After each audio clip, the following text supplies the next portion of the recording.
Assalamualaikum warahmatullahi wabarakatuh. Alhamdulillahi rabbil alamin, wassalatu wassalamu ala asrafil anbiya'i wal mursalin, Sayyidina wa maulana Muhammadin wa ala alihi wa sahbihi ajmain. Alhamdulillah, pada kesempatan ini kita kembali dipertemukan di layar kaca ini dalam rangka Bedah Buletin Kafah edisi 187. Tanggal 19 Sa'ban 1442 Hijriah atau tanggal 2 April 2021 Masehi. Dengan mengangkat tema pada kesempatan kali ini, kekuasaan antara amanah dan ambisi. Di bawah sistem sekuler yang mencampakkan aturan agama atau syariah Islam sebagaimana di negeri ini, kekuasaan benar-benar telah menimbulkan fitnah. Banyak orang-orang berlomba meraih atau mempertahankan kekuasaan. Segala cara digunakan tanpa memperduli halal dan haram. Saat berkuasa atau memegang jabatan, kekuasaan dan jabatan itu pun dijalankan tanpa mengenal halal dan haram. Kekuasaan lebih banyak dijadikan alat untuk kepentingan sendiri dan golongan. Sebaliknya, kepentingan dan kemaslahatan rakyat sering diabaikan dan ditinggalkan. Ambisi kekuasaan. Ambisi kekuasaan merupakan bagian dari keinginan hawa nafsu. Memang wajar bahwa ambisi itu muncul, namun bukan berarti harus dituruti. Islam mengajarkan bahwa hawa nafsu itu harus ditata, dikendalikan sesuai dengan petunjuk Allah Subhanahu wa taala. Sebab hawa nafsu itu sering memerintahkan kepada keburukan. Lihat surah Yusuf ayat 53. Banyak orang berlomba-lomba mewujudkan ambisi mereka atas kekuasaan. Hal itu tampak jelas. Misalnya dalam pilkada, puluhan ribu orang bersaing melakukan berbagai cara untuk meraih kekuasaan itu. Tampak pula dalam kontestasi pilpres. Memang dalam pilpres hanya beberapa pasang yang bersaing, namun jutaan orang melibatkan diri untuk mendukung dan memilih pasangan mereka. Di antara mereka banyak petahana yang berambisi untuk mempertahankan jabatan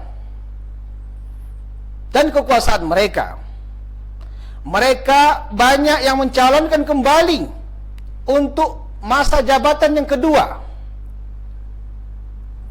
Ambisi kekuasaan juga tampak saat belakangan mencuat ide agar masa jabatan presiden dibuat menjadi 3 periode. Al-Muni di dalam Faedah Al-Qadir menjelaskan bahwa kekuasaan itu bisa menggerakkan sifat-sifat terpendam, jiwa yang didominasi oleh kecintaan atas petisi atau kelezatan berkuasa, juga rasa suka atas segala perintah yang dijalankan. Semua itu merupakan kenikmatan dunia yang paling besar. Jika semua itu dicintai, seorang penguasa bisa dikendalikan oleh hawa nafsunya. Dia akan selalu mengedepankan kepentingannya meskipun batil. Hal demikian bisa menjadikan dirinya binasa. Karena itulah Rasulullah SAW memberikan contoh dengan tidak memberikan kekuasaan atau jabatan kepada orang yang meminta kekuasaan atau jabatan tersebut. Abu Bakar At-Turtusi di dalam Syirat Al-Muluk menjelaskan, rahasia di balik semua itu adalah bahwa kekuasaan atau jabatan adalah amanah. Berambisi atas amanah adalah salah satu bukti dari sikap khianat. Jika seseorang berkhianat diberikan amanah, maka itu seperti meminta serigala untuk mengembalakan domba. Akibatnya, rusaklah sikap rakyat terhadap penguasanya. Pasalnya, jika hak-hak mereka hancur, harta mereka dimakan oleh penguasa mereka, maka rusaklah niat mereka dan lisan mereka akan mengucapkan doa yang buruk dan pengaduan atas penguasa mereka. Amanah kekuasaan. Kekuasaan dan jabatan itu jelas merupakan amanah. Amanah atau jabatan itu benar-benar akan menjadi penyesalan dan kerugian di akhirat kelak bagi pemangkunya, kecuali jika berlaku adil, mendapatkan kekuasaan dengan benar serta menunaikan kekuasaan dengan amanah. Kewajiban penguasa seperti dalam hadis Abdullah bin Umar radhiyallahu anhu adalah memelihara urusan-urusan rakyat. Riayah itu dilakukan dengan siasah yang benar, yaitu seperti dijelaskan oleh Imam An-Nawawi dalam Syarah Muslim. Riayah atau siasah yang baik itu tidak lain dengan menjalankan hukum-hukum syariah serta mengutamakan kemaslahatan dan kepentingan rakyat. Begitulah sosok pemimpin yang adil. Dia dicintai oleh Allah Subhanahu wa taala dan umat karena menjalankan hukum-hukumnya dan menunaikan amanahnya. Allah Subhanahu wa taala berfirman, "A'udzu billahi minasyaitonir rajim. Bismillahirrahmanirrahim. Innallaha ya'murukum an tu'dul amanati ila ahliha. Wa idza hakamtum bainan nasi an tahkumu bil adl."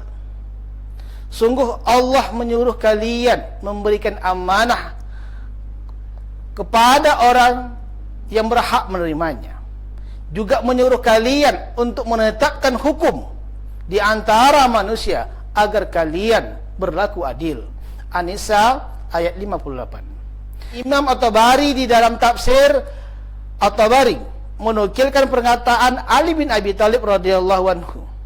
Kewajiban imam atau penguasa adalah berhukum dengan hukum yang telah Allah turunkan dan menunaikan amanah. Jika ia telah melaksanakan hal itu, maka orang-orang wajib mendengarkan, mentaati dia, juga memenuhi seruannya jika mereka diseru. Hal inilah dua sifat yang melekat pada pemimpin yang adil. Pertama, menjalankan hukum-hukum Allah Subhanahu wa taala dalam pelaksanaan ibadah umat, muamalah, hukum-hukum ekonomi Islam tentang kepemilikan, pengelolaan kekayaan milik umum, keuangan negara, hukum peradilan dan pidana, hudud, jinayat, ta'zir maupun mukhalafat, hukum-hukum politik luar negeri dan sebagainya. Kedua, menunaikan amanah riayah, yakni memelihara semua urusan umat seperti menjamin pemenuhan kebutuhan pokok, sandang, pangan, papan bagi tiap individu warga negara, menjamin pemenuhan kebutuhan kependidikan, kesehatan, keamanan secara cuma-cuma, serta melindungi rakyat dari berbagai gangguan dan ancaman. Dalam memelihara urusan rakyat, penguasa hendaklah seperti pelayan terhadap tuannya. Sebab Sayyidu Al-Qawmi Qadihum, pemimpin kaum itu laksana pelayan mereka. Hadis Abu Nuaim. Rasulullah SAW banyak memperingatkan penguasa dan pemimpin yang tidak amanah atau khianat dan zalim. Mereka adalah pemimpin jahat. Hadis riwayat At-Tirmizi. Kemudian juga ada hadis, pemimpin yang dibenci oleh Allah, dibenci oleh rakyat dan membenci rakyatnya. Hadis riwayat Muslim.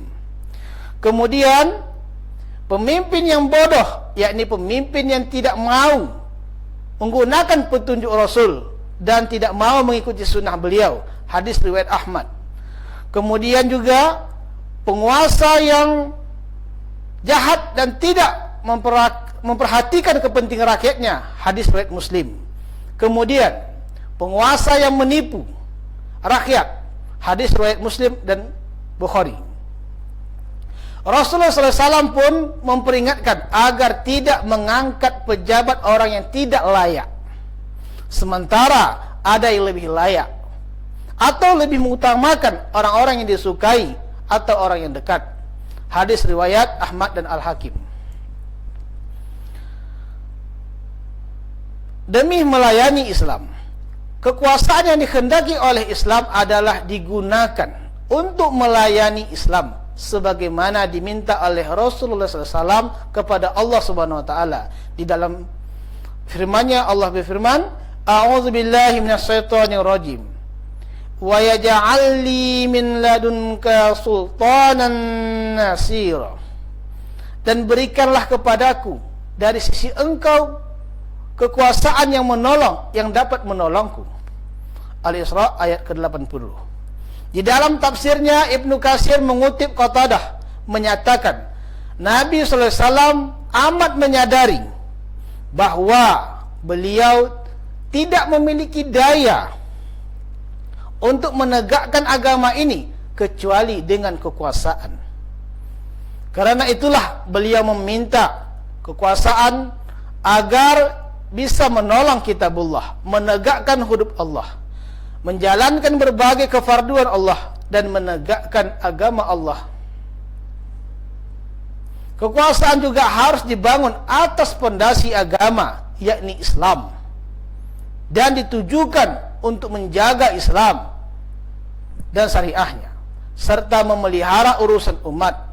Imam Ghazali menyatakan agama adalah pondasi, sedangkan kekuasaan adalah penjaganya. Apa saja yang tidak memiliki pondasi akan hancur, dan apa saja yang tidak memiliki penjaga akan lenyap. Alhasil, kekuasaan harus diorientasikan untuk melayani Islam dan kaum muslimin.